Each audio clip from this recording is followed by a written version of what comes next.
Ayoko mag-comment patungkol sa committee ni Ma'am Senator Risa Hontiveros sa mga statements niya. Siyempre, kasi siya ang boss dun siya ang chairwoman. So kung ano yung pwede kong gawin sa loob, sorry tol.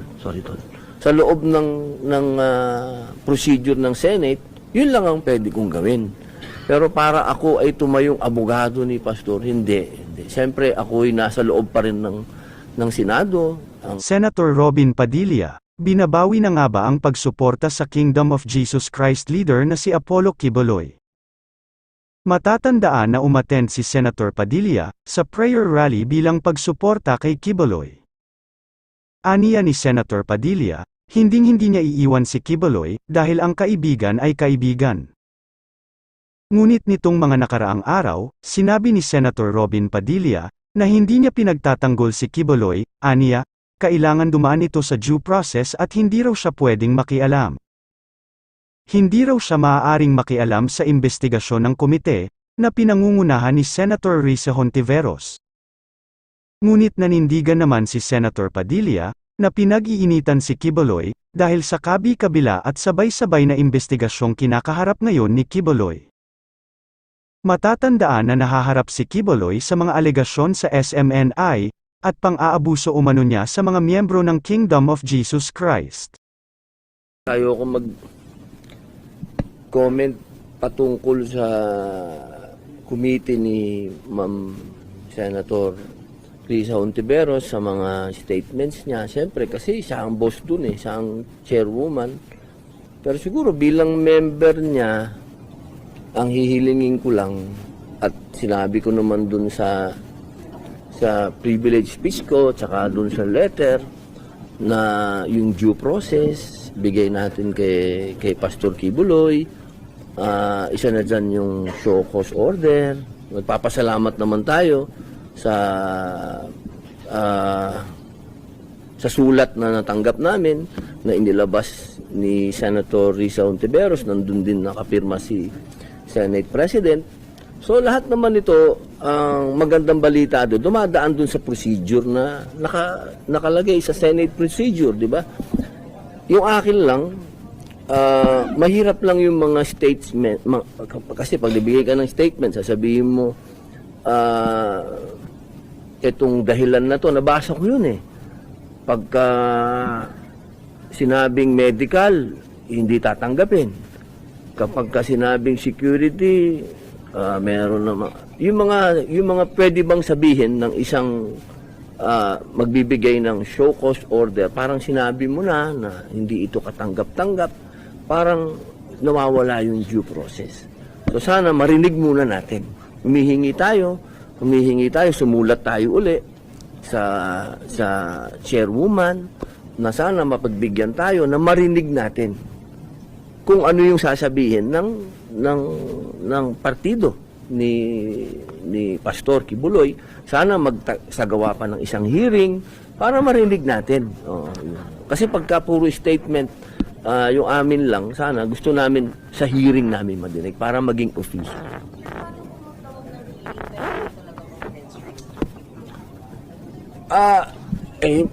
Ako'y hindi abogado ni Pastor Quiboloy. Ako'y sumusunod lamang sa procedure ng Senate.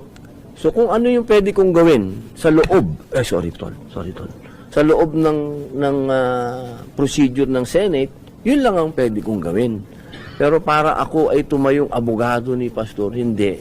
Siyempre, ako'y nasa loob pa rin ng Senado. Ang institusyon pa rin ang dapat masunod. Kailangan lang natin gawin lahat kung ano yung sinasabi ng proseso.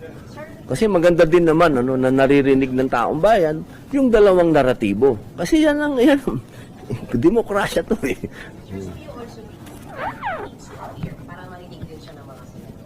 Ako, naniniwala ako sa dalawang punto. Una, si Pastor ay napag-iinitan. Pangalawa, meron problema sa security. Kasi ako lang, alam ko na sa komunista lang, meron na siyang security problem. Kasi talaga lumaban siya doon. Para sa akin, kung mapapayagan sana, sana magkaintindihan. Kasi ang nag-uusap ngayon dito, hindi naman ako tsaka si Pastor Ang nag-uusap dito ay ang komite ni Senator Risa at ang legal, silang dalawang nag-uusap, sana magkasundo sila na yung hinihingi ng narinig ko naman sa ibang senador. Narinig ko si Senator Binay, narinig ko si Senator JB, narinig ko si Senator Lapid. Sinasabi nila virtual, ibig sabihin online, gano'n. Siguro para sa akin baka pwedeng i-offer 'yon o silang dalawa na mag-usap kasi hindi ko naman nakakausap si Pastor. Hindi ako abogado ni Pastor. Ako isang senador na pinaiiral ko kung anong nasa procedure ng rules ng Senate. Sir, bakit po na kasama niyo na pag-ibig? Totoo naman, pambihira. Ikaw naman, boss, may hearing sa House, may hearing sa Senate, may hearing sa DOJ, may hearing sa Amerikano. Pagka hindi ka pa naman pinag-iinitan nun, ewan ko na. Sir, are you not bothered? Kasi parang nababash ka rin sa social media.